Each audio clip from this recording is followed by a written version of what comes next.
El deseado de todas las gentes. Capítulo 57. Una cosa te falta. Este capítulo está basado en Mateo 19, versos 16 al 22, Marcos 10, versos 17 al 22, y Lucas 18, versos 18 al 23. Y saliendo él para ir su camino, vino uno corriendo, e hincando la rodilla delante de él, le preguntó: Maestro bueno, ¿qué haré para poseer la vida eterna? El joven que hizo esta pregunta era uno de los gobernantes. Tenía grandes posesiones y ocupaba un cargo de responsabilidad. Había visto el amor que Cristo manifestara hacia los niños que le trajeran. Cuán tiernamente los recibiera y alzara en sus brazos, y su corazón ardía de amor por el Salvador. Sentía deseo de ser su discípulo. Se había conmovido tan profundamente que mientras Cristo iba por su camino, corrió tras él y arrodillándose a sus pies, le hizo con sinceridad y fervor esa pregunta de suma importancia para su alma y la de todo ser humano. Maestro bueno, ¿qué haré para poseer la vida eterna? ¿Por qué me llamas bueno? Dijo Cristo. Ninguno es bueno, sino uno, es a saber, Dios. Jesús deseaba probar la sinceridad del joven y conseguir que expresara la manera en que lo consideraba bueno. ¿Se daba cuenta de que aquel a quien hablaba era el Hijo de Dios? ¿Cuál era el verdadero sentimiento de su corazón? Este príncipe tenía en alta estima su propia justicia. No suponía en realidad que fuese deficiente en algo, pero no estaba completamente satisfecho. Sentía la necesidad de algo que no poseía. ¿Podría Jesús bendecirle como había bendecido a los niñitos y satisfacer la necesidad de su alma? En respuesta a su pregunta, Jesús le dijo que la obediencia a los mandamientos de Dios era necesaria si quería obtener la vida eterna, y citó varios de los mandamientos que muestran el deber del hombre para con sus semejantes. La respuesta del príncipe fue positiva.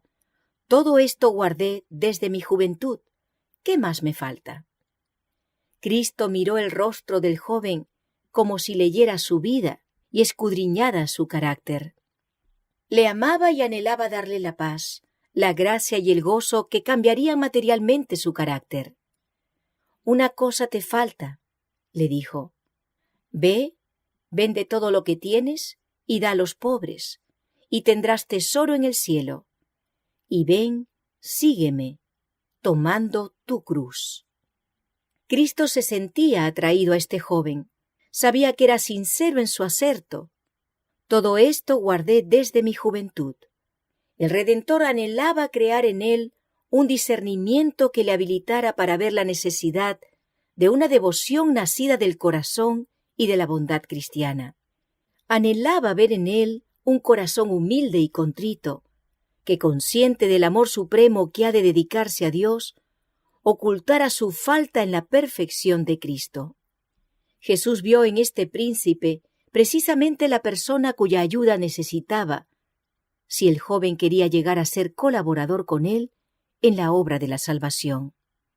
Con tal que quisiera ponerse bajo la dirección de Cristo, sería un poder para el bien. En un grado notable, el príncipe podría haber representado a Cristo, porque poseía cualidades que, si se unían con el Salvador, le habilitarían para llegar a ser una fuerza divina entre los hombres. Cristo, leyendo su carácter, le amó. El amor hacia Cristo estaba despertándose en el corazón del príncipe, porque el amor engendra amor. Jesús anhelaba verle colaborar con él. Anhelaba serle como él, un espejo en el cual se reflejase la semejanza de Dios. Anhelaba desarrollar la excelencia de su carácter y santificarle para uso del Maestro. Si el príncipe se hubiese entregado a Cristo, habría crecido en la atmósfera de su presencia. Si hubiese hecho esa elección, cuán diferente hubiera sido su futuro. Una cosa te falta, dijo Jesús. Si quieres ser perfecto, anda, vende lo que tienes y dalo a los pobres, y tendrás tesoro en el cielo. Y ven, sígueme. Cristo leyó el corazón del príncipe. Una sola cosa le faltaba, pero esta era un principio vital. Necesitaba el amor de Dios en el alma. Esta sola falta, si no era suplida, le resultaría fatal. Corrompería toda su naturaleza. Tolerándola, el egoísmo se fortalecería. A fin de que pudiese recibir el amor de Dios, debía renunciar a su supremo amor a sí mismo. Cristo dio a este hombre una prueba. Le invitó a elegir entre el tesoro celestial y la grandeza mundanal. El tesoro celestial le era asegurado si quería seguir a Cristo, pero debía renunciar al yo, debía confiar su voluntad al dominio de Cristo. La santidad misma de Dios le fue ofrecida al joven príncipe. Tuvo el privilegio de llegar a ser hijo de Dios y coheredero con Cristo del tesoro celestial, pero debía tomar la cruz y seguir al Salvador con verdadera negación. Las palabras de Cristo fueron en verdad para el príncipe la invitación. Escogeos hoy a quién sirváis. Le fue dejada a él la decisión. Jesús anhelaba que se convirtiera. Le había mostrado la llaga de su carácter y con profundo interés vigilaba el resultado mientras el joven pesaba la cuestión.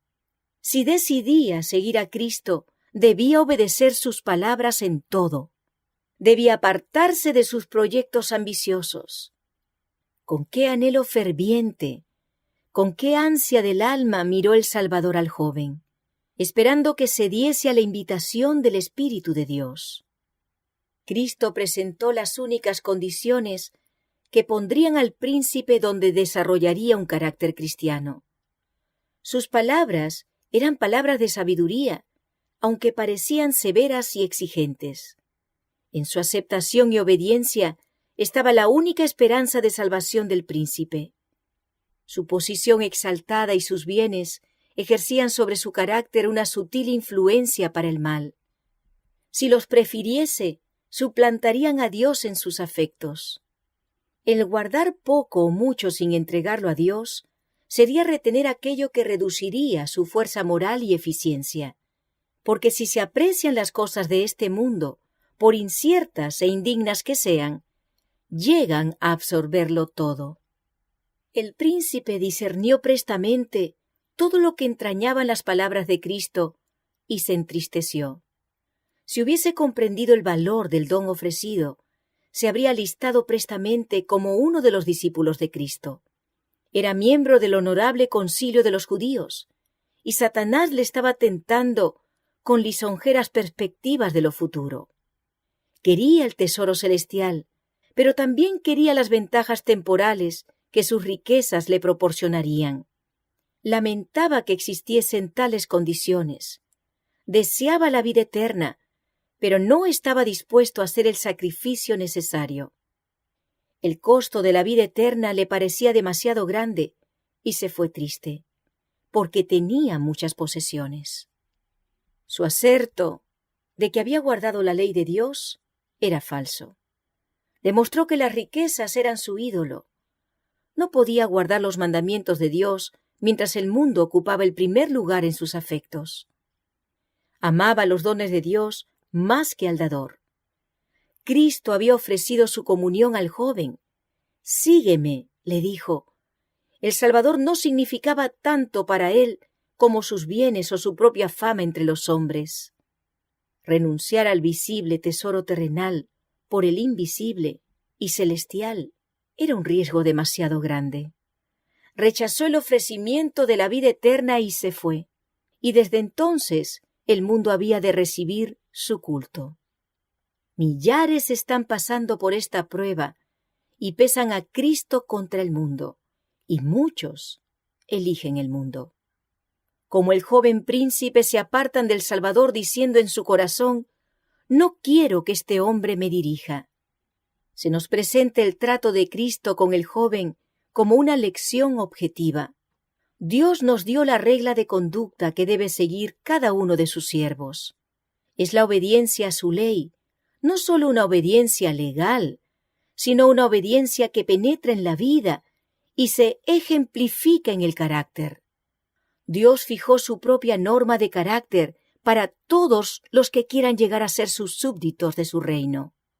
Únicamente aquellos que lleguen a ser colaboradores con Cristo, únicamente aquellos que digan, Señor, todo lo que tengo y soy te pertenece, serán reconocidos como hijos e hijas de Dios. Todos deben considerar lo que significa desear el cielo y, sin embargo, apartarse de él por causa de las condiciones impuestas. Pensemos en lo que significa decir no a Cristo. El príncipe dijo, no, yo no puedo darte todo.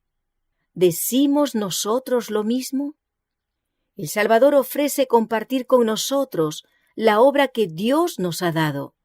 Nos ofrece emplear los recursos que Dios nos ha dado para llevar a cabo su obra en el mundo. Únicamente así puede salvarnos. Los bienes del príncipe le habían sido confiados para que se demostrase fiel mayordomo. Tenía que administrar estos bienes para beneficio de los menesterosos. También ahora confía a Dios recursos a los hombres, así como talentos y oportunidades, a fin de que sean sus agentes para ayudar a los pobres y dolientes. El que emplea como Dios quiere los bienes que le han sido confiados, llega a ser colaborador con el Salvador. Gana almas para Cristo, porque es representante de su carácter. A los que, como el joven príncipe, ocupan altos puestos de confianza y tienen grandes posesiones, puede parecer un sacrificio demasiado grande el renunciar a todo a fin de seguir a Cristo. Pero esta es la regla de conducta para todos los que quieran llegar a ser sus discípulos. No puede aceptarse algo que sea menos que la obediencia. La entrega del yo es la sustancia de las enseñanzas de Cristo. Con frecuencia es presentada y ordenada en un lenguaje que parece autoritario, porque no hay otra manera de salvar al hombre que separándolo de aquellas cosas, que si las conservase, desmoralizarían todo el ser. Cuando los discípulos de Cristo devuelven lo suyo al Señor, acumulan tesoros que se les darán cuando oigan las palabras, «Bien, buen siervo y fiel, entra en el gozo de tu Señor», el cual, habiéndole sido propuesto gozo, sufrió la cruz, menospreciando la vergüenza, y sentóse a la diestra del trono de Dios. El gozo de ver almas redimidas, almas eternamente salvadas, es la recompensa de todos aquellos que ponen los pies en las pisadas de aquel que dijo, «Sígueme».